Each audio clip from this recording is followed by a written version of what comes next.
Good morning po sa inyong lahat. Nandito po tayo ngayon sa Airbit Club Compensation Plan. Dito po malalaman nyo kung paano po tayo mag-earn through the affiliates program. Touch po muna natin yung company. Ang owner po niyan ay mga private investors. Nag-start po yan sa Panama City, Central America. It's operating since 2015 and it's trusted in more than 100 countries. Tayo po ang nagtitrading ng Bitcoin and then other cryptocurrencies. Then nag-start po sila ng 30 million business infrastructures nung tayo po ay nag-start noong October 2015. Okay? Ito po yung ating office. Nandito po sa may likod lang ng Robinson's Galleria. Dito po sa may, paglabas nyo po dun sa likod ng Robinson's Galleria, nandun lang po sa likod. Okay, nakapunta na po ako dyan. Yan po yung ating Airbit Club Information Hub. Yan po yung ating tinitrade, yung ating Bitcoin. Okay, nag-accept din po tayo dyan. Ito po yung itsura ng ating office. Tayo po ay nasa 2006 20th floor, Robinson's Equitable Tower, ADB Avenue, Ortigas, Pasig City. Okay? So dito po, nung ginawa ko po itong slide na to, ang isang Bitcoin po ay 135,000. Now, ang tanong, kaya po ba nating bilhin? Willing po ba tayo na bilhin yung isang Bitcoin? Siyempre po, sa isang ordinaryong tao, hindi po kaya yung 135,000. Okay? So, ang ginagawa po ng ating company, nag-gather po tayo ng mga tinatawag na affiliates kung saan para mabuo natin yung isang Bitcoin and then tsaka po natin siya ipapasok doon sa tinatawag na affiliate program or trading. Okay? So, bubuuin po natin yon kung ano man po yung mabuo natin na capital, yun po ang ititrade po niya. Like for example, bili po si Airbit ng 2,000 pesos and then na-sell po niya ng 2009. So, ang profit per Bitcoin po is $9. Okay? Then, kung makabenta po si Airbit ng 1,000 Bitcoins, meron po tayong income na $9,000. Yun po ang i-distribute po sa mga affiliates. Depende po sa inyong puhunan na inilagay. Like for example, kung tayo pong dalawa ay namuhunan sa isang negosyo, 10,000 po yung ating puhunan, 7,000 po yung sa inyo, and then 3,000 lang po sa akin. Ngayon po, kumita po tayo ng 1,000 pesos. Hindi naman po kayo papayag na paghatian po natin ng tubo or 500 po yung tubo natin sa isa't isa. So, dapat po, dahil ang puhunan nyo ay 7,000, dapat po ang tubo nyo doon sa 1,000 ay 700. Sa akin lang po ay 300. So, ganun din po ang ginagawa ni Airbit. Depende po sa inyong kapital na inilagay sa ating trading. Okay? Para din po siyang stock market. Okay, yung stock market, kung magkano po yung inilagay nyo na puhunan, yun lang din po ang inyo pong makukuha base po doon sa percentage. So, yun, ang tawag po dyan ay mathematical algorithm. Okay? So, dito po, saan po tayo bibili ng Bitcoin? Meron po tayo sa mga Amerika, yan po. Check nyo na lang. Dito po sa Philippines ay sa coins.ph. Okay? I-download nyo lang po yan sa inyong smartphone, coins.ph. I-search nyo lang po yan. And then, meron po yung system na mag-upload po kayo ng ID and then magsi-selfie po kayo. Once it is verified within the next 3 to 5 business days, pwede po kayo mag-stock po dyan ng up to 400,000 pesos na Bitcoin or wallet. Okay? Kasi po yung ating 400,000 pesos, may equivalent po yan na Bitcoin. Pwede nyo pong i-convert. Okay? Once it is converted to Bitcoin, pwede na rin po kayong sumali dito sa ating Airbit trading. Okay? So, ganito po ang tinatawag na trading ng Airbit. So, kung gusto nyo pong pumasok sa pinakamababang puhunan, executive, that is $250. Pag corporate, that is $500. And then pro, that is $1,000. Ang exchange rate po natin sa Airbit is 53 pesos. So, kayo na lang po ang bahala mag-multiply kung magkano po yung puhunan po na ilalagay po ninyo. Kung kayo po ay executive, it will bibigyan po kayo ng profit ng company daily except Saturday and Sunday for 150 business days. For the past 2 years po na nag-ooperate ang Airbit, ang income po dito is $1 to $3 per day. So, depende rin po yan. Sa $500, bibigyan po niya kayo ng 225 business days. Dito po ang average po nito is $46 daily for 225 business days. Pag pro, $1,000, 300 business days, yun pong ating profit. So, dito po sa ngayon, ang average po niyan is $7 to $10 per day for 300 business days. So, kayo na lang po ang bahalang mag-calculate kung kikita po kayo or hindi. Pero I suggest po, pasok po kayo sa corporate or pro kasi dito po talaga malaki yung distribution ng profit. Okay? Meron din po tayong tinatawag na points like 200 points, 400 points, 900 points. Ngayon po, i-discuss po natin yan sa mga susunod na slide kung ano po ang gamit ng mga points po na yan. Yung pong cycle, like for example, 2 cycles, 75 business days. Kasi po, every 75 business days, magre-renew po kayo ng inyong Airbit membership. Yan po ay 35%, pero maliit lang po yan. Okay? So, darating po tayo dyan. Meron din po tayong mga BIP, premium affiliates, like $15,000. That's more than mga $735,000. And then gold, $31,000. And then platinum is $63,000. Okay, so dito po may points din po yan. Makita nyo po dito. Dito po sa silver, you will be given 375 business days daily profit. Dito po sa ngayon, they are giving average of $105 per day for 375 business days. So bahala na rin po kayo mag-compute. Then gold, 450 business days, and then platinum, 525 business days. So, ito po yung sinasabi ko po kanina na distribution of trading profits. Kung kayo po ay executive, dito po nag-member lang kayo ng $250, ang profit po na ibibigay sa inyo is $30 lang. Pag corporate, that is $40. Pag pro, it's 40%, 50%, 30, 40, 50%. Okay? And then, pag silver, 52%. Pag gold, 54%. Platinum is 60%. Okay? So, dito po, meron din po tayong tinatawag na rewards program. Okay? Kasi po, meron pong iba tayong mga members na nagme-member lang po, hindi po nila ginagawa yung business. Pwede po yun, kasi lalaki po talaga yung pera po ninyo, hayaan nyo lang po. So, mag-iintay lang po kayo ng tinatawag na business days para po mag-increase po yung inyong Bitcoin or dollar. Okay? Na equivalent din po, na pwede po natin talaga i-convert into Bitcoin. Okay? So, meron po tayong mga rewards program, like for example, ito pong isa is Fast Start Direct Sponsorship. Meaning, kung meron po kayong mabentahan din po ng Bitcoin, so ito po yon. Kung kayo po ay nakabenta ng executive, meron po kayong $50 na direct referral na papasok po sa inyong wallet or Airbit wallet. Kung kayo po ay makapag-encode ng before 2 p.m. within the day, kinabukasan po nasa inyo na po yan. So, pag lumampas po ng 2 p.m. Within the day, so medyo sa isang araw na po ang pasok po ng inyong commission. So, pag corporate, $100. Pag pro, $200. Pag silver, $3,000. Pag gold, $6,200. And then platinum is $12,600. Ito po ay worth of bitcoins na pwede nyo pong i-convert sa dollar and then transfer po natin sa coins.ph account para po maging peso. Okay? Meron po tayong mga technical training tungkol po dyan. Meron din po tayong tinatawag na Force Matrix and Direct Sponsorship. Pag kayo po ay executive, ito po yung kakilala nyo, $10. Pag kayo po ay executive, hanggang 5th level lang po.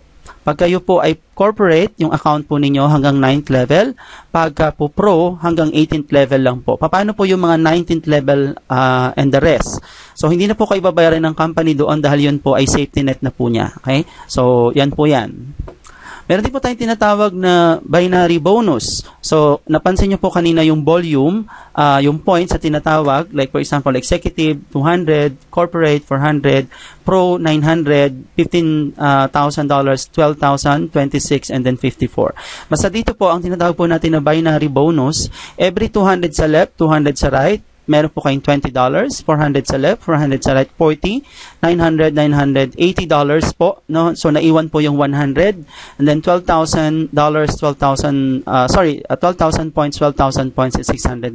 Basta dito po, every 200 volume sa left, 200 volume sa right, $20. Kung meron man pong maiwan, maki-carry over lang po yun. Like, for example, yung 900, yung 100 po na carry over po yan. Okay? So, meron din po tayong tinatawag na binary bonus or maximum income per day. Depende po sa inyong kinuhang account. Kung executive po kayo, $500 per day or $2,500 per week. So, bakit po $2,500 lang per week? Kasi po yung ating Saturday, Sunday, hindi na rin po binabayaran ng company dahil yan po ay safety net din po niya. Okay? And then corporate, same thing, $1,000, $5,000 per week. Platinum, pro, $10,000, $30,000 to $50,000. Silver, gold, and platinum, same lang po, no? $10,000 lang po per day or maximum of $50,000 per week. So, dito po may mga nakilala po ako dito na kumikita na po ng $10,000 per day. Saturday, Sunday po kumikita rin sila ng $10,000. That is $20,000 per day, for the Saturday and Sunday. Pero yun po ay safety net na po ng company. Okay? So, sabi ko nga po, para naman po may maitulong tayo at hindi po bumagsak si Airbit. Meron din po tayong tinatawag na Automatic Residual System Retirement Plan. Depende rin po kung ano po yung membership po ninyo. Pag kayo po ay executive, up to 36 levels, first level to fifth level, 99 cents or $99. 99 cents dollars. 0.27 and then 10 to 36.27 lang po. And then pag corporate, $1.80 up to 9th level, and then yung pong 10th level up to 36.90 na lang po. Okay? Pag platinum, pro, 2.70 up to 18th level, and then 19 to 36, 1.26, and then 37 to 63.90. So, ganun lang po. Sundan nyo lang po ito. Pagka po silver, 8.10 up to 18th level, and then 3.78 up to 36 level, 37 to 63, $1.80. And same thing, ganun din po, no? So, gold and platinum, mas malaki po pag platinum. So, ito po mga investment po dito, mga 3.5 million na po, no? So, depende po sa inyo kung meron kayong mga kakilala na ganito po, na gusto po nilang mag-take ng risk to invest in a platinum account. So, tingnan nyo na lang po yung table. So, ito po yung summary. Post nyo na lang po para po makita po ninyo. And then, meron na rin po tayong particular ATM po dito sa may Hotel Manila Lobby, Durban Street, Makati Avenue, Makati Metro, Manila. So, it's owned by Bitcoin Philippines with team headed by Mr. Enrique Malbar. This ATM can give you a printed e-wallet, can let you buy BTC or Bitcoins at a 5 to 15% spread or charge, and can let you take out converting your Bitcoin to Philippine peso. So, ibig sabihin, kung kayo po ay may Bitcoin po sa inyong e-wallet, itapat nyo lang po yung QR code. Ituturo po natin yan para po kayo ay makapag-withdraw ng cash. Meron na rin po tayong Bitcoin ATM sa Resorts World. So, hopefully, yan po ay dadami. Okay?